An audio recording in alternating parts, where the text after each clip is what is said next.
notice a trend here. Some people did, some people didn't. But like most people, they're not talking about the Dr. No story. They're like, it was the first movie and it's landmark. And I'm like, I get that. I fully understand. But does that automatically mean that Dr. No's better because it established certain tropes and shit? What this all comes down to is story versus style. Nobody's arguing in favor of Dr. No's story. They're just like, oh, he's sitting there playing Baccarat and it's great. And McCurry, I'm not talking about you because you've argued your point to death. This is me saying that you're wrong in that you're saying that it's just story versus style. Me saying that like you can't just judge a movie by simply its story if the other elements don't support the story, like the performances or that's why this is so hard. And that's the problem with The View to a Kill is that you're like, it's got great story, but like, I'm telling you that like everything else that is attached to this monstrosity that is A View to a Kill, as much as it's an enjoyable film to watch, doesn't really hold up the kind of story it's trying to tell. Yep. And whereas Dr. No, everything a part of that film, the cast of characters, the atmosphere, the music, the action, all of that still supports the story that is being told. A simple one, be it that is a mystery story, and then, trying to find out who the bad guy is at the end, like, trying to discover the evil plot, whatever. That all being said, that movie, everything about it supports it. Like, I think that's boils it down. And I don't see it as you're seeing it as like style versus substance. I would make those arguments about something like Batman, like the two Batman movies. Batman versus The Dark Knight, right? The Tim Burton Batman, a lot of people really like that movie over The Dark Knight. The Dark Knight has a better story and kind of goes more in depth with a lot of stuff. But the first Batman movie still leaves the indelible image of like the costume, Jack Nicholson's Joker, the Batmobile, all that stuff's way more iconic in those two films. But like that's a flavor thing. But I think here it's different in that like I think the stories are equally good. I just think Dr. No at least has everything supports it. Whereas the other film, it's like, yeah.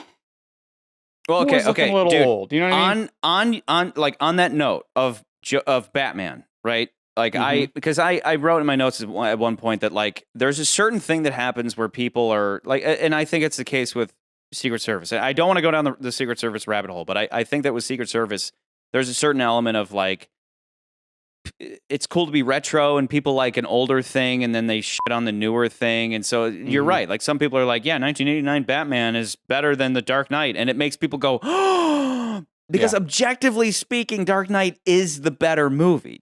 Objectively speaking. But then there are people who are like, no, actually like in the same way that I like vinyl. Vinyl just sounds better. And you're like, you fucking hipster. You goddamn hipster. Because they attach a certain amount of like, there's like this ineffable quality to like this old thing that you don't understand, but I get it because like I'm probably smarter. I can't articulate why, but like I like the older thing and like you don't, which like I'm retro, bro. You know what I mean? Like people just attach themselves to something older, or again, I only like foreign films. I only like older films. New stuff's garbage. You don't get it. And that's where I'm a little more cynical, where I'm like, no. How about the movie just didn't really live up to what it was trying to do, But anyway, when it comes to this, I reject the argument that because Dr. No is not new and that it's classy and all that. Like I reject that argument because it's like we're trying to look at all the Bond movies and they can't all be the first one that established it. The question is, do the newer ones? Again, my argument of like, it's technically bigger. Does that mean better? Bigger doesn't always mean better, like with Thunderball, but in this case, is bigger better? So here's what I'll say. I'm going to throw this out there and y'all let me know how you receive it. Basically, when I really started thinking about pretty much everything McCurdy's been saying throughout this and how to apply the Dr. No and Goldfinger era to View to a Kill. And basically for me, what A View to a Kill needed was the Joker Batman interrogation scene, right? Something that helps us get to know him, Zorin, and possibly see his way of things and possibly root for him, right? In the same way that like maybe you root for Drax or any bad guy, really, where you can see their side of things. And even if you disagree with them on a moral level, you're like, I understand why they're doing it. Look to Goldfinger's golf scene. This is really where my thinking started to go. It's fun and cool as hell and classy. Whereas A View to a Kill, we have this horse riding scene instead. It's certainly not as cool and classy because it's turned into a bit of an action scene instead of an interesting dialogue scene between our hero and villain. That's the key. Our hero and villain. In A View to a Kill, we get so much Zorin. He's a super active bad guy, but not with Bond himself. We miss out on a relationship between Bond and Zorin. There's literally only one dialogue scene between them where the mask is off, right? And mask off meaning like they both know who each other is. Every other scene, one of them's pretending to be something he isn't, like Zorin pretending to be innocent, Bond pretending to be Sinjin or whatever. So let me propose a change, right? And this is, I'm going to go the route of like, here's how I would change the movie to this is where A View to a Kill would have been Goldfinger, Dr. No classy. Let's say instead, Zorin, who's already, like, so this is like where they're having their horse riding scene, right? Like Zorin's already on to Bond at this point. He goes out on a ride with Bond, continues talking to Bond on this ride, each of them provoking each other, right? Each pretending that they're not aware of the other's real self. It's just two guys out and about having a chat, much like Bond and Goldfinger had many times. A battle of words. Remember, Bond knows that Zorin probably has a microchip in his jockey whip so he can cheat in a race, right? So Bond continues provoking Zorin, who provokes back until he makes the wager that if Bond beats him in a horse race, he can keep the horse. Maybe then Bond points out that he couldn't possibly win against a horse that's been tampered with, again, provoking him. And this is when Zorin plays his ace in the hole and activates the microchip and not his horse, but in Bond's horse, throwing Bond over a cliff to his death, or, you know, like falling into a river or something and dying, or so Zorin thinks. This could easily be intercut with Tibbet's death for better effect. Bond falls into a river and off a waterfall or whatever. Like Zorin's like, that motherfucker's dead. Bond finds the car with Tibbet in it, and this becomes Bond's lowest point in the film. He's been defeated and humiliated.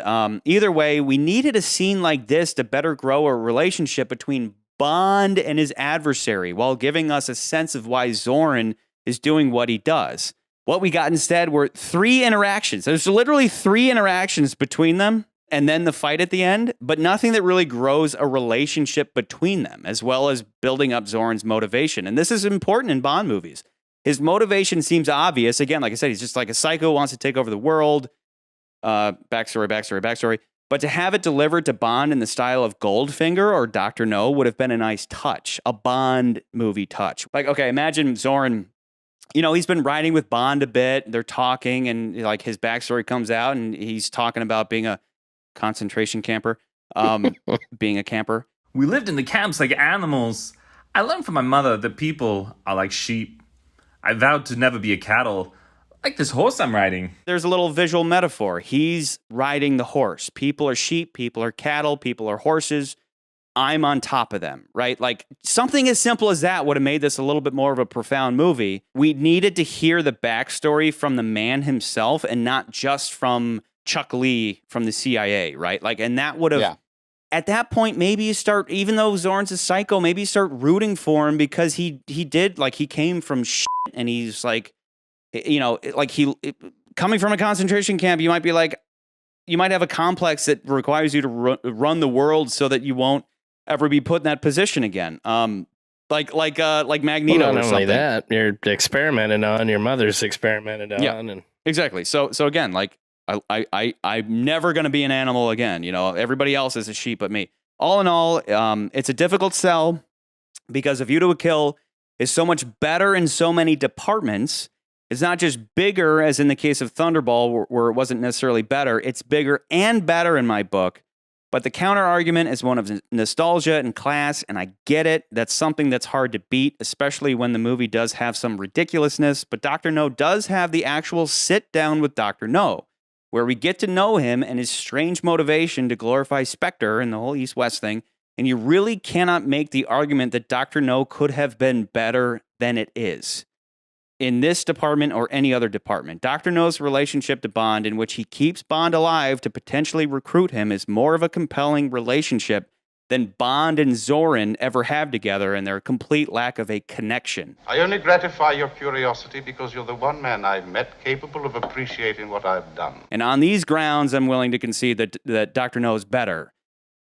because we have so much Zoran, but we don't have a Bond Zoran relationship. And like, that's key.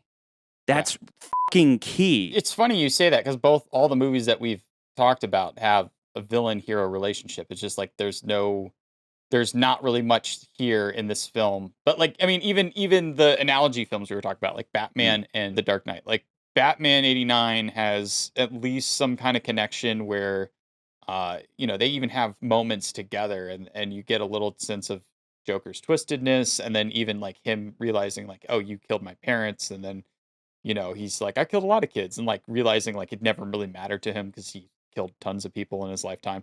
And then you got The Dark Knight where it's like there is that interplay between, I mean, you can go on about it. It's like the chaos versus, or the immovable object versus a unstoppable force. And like, that whole philosophical argument that they have between the two about chaos and order. And, like that's there. Yeah. And then Dr. No, we talked the East and West thing and how he just doesn't give a shit about either side. And he's like, fuck him. Yeah.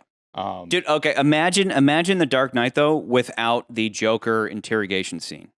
Like, let me put it in perspective. It would be just like A View to a Kill, like where Zoran's just out there doing stuff, and then Bond's out there doing stuff, but they're not interacting, as opposed to Joker's out there doing stuff and Batman's out there doing stuff, but then they have these key scenes where they are able to kind of articulate their worldview. Yeah. And that lends to like, because again, like going all the way back to Dr. No, where, Dr. No's like, be a criminal. And Bond's like, why become criminal? Like it's like, Dr. No's like, you could be like me and you could have money and riches and all that. And Bond's like, but why? And so that's where it's like good, evil. The successful criminal brain is always superior. It has to be. Why become criminal? On those grounds, I'm like cool with it being below Dr. No. And I assume you guys are cool with that. You don't want to argue anything else, right? We've gone on long enough. No, not at this point. Well, actually, let's put it below For Your Eyes Only. Let's put it below Octopussy. You guys are cool with it being below Dr. No, above For Your Eyes Only. Mm-hmm. Okay, I don't think we need to rehash why. They really are so close. Yeah, I mean, and like the idea that A View to a Kill is one of Roger Moore's worst, I disagree with that wholeheartedly. I don't think it's his worst, but I do think it's not one of his better ones. So, and again, just like that guy said, his age doesn't bother me, but I guess the extent they go to cover it up. Yeah, it's the how to make him look younger. Put a pretty lady on each of his arms, and it's like, he's hot now. But it's like, I can only buy that. Yeah. When before they had who like Maud Adams, which is more level. Like, almost like his age. Like, makes sense, yeah. His age. Well, in the last episode, Nathan said, are they making a concerted effort to have older Bond girls to compensate for Roger Moore's age? And Hugh McCurdy said, not in A View to a Kill. Like, not at all. So I'm going to go ahead and lock it in, guys. After like 2 goddamn weeks, we've figured it out. Goldfinger, fuck you, still at number 1. From Rush with Love, number 2. Spy Who Loved Me, number 3. Man with the Golden Gun, number 4. Dr. No, number 5. View to a Kill, Welcome, number 6. Number 7, For Your Eyes Only, number 8. OHMSS. Number 9, Thunderball. Number 10, Octopussy. Number 11, Live and Let Die. Moonraker at 12. Diamonds Are Forever at 13. You Only Live Twice. You fucker, you're still at 14.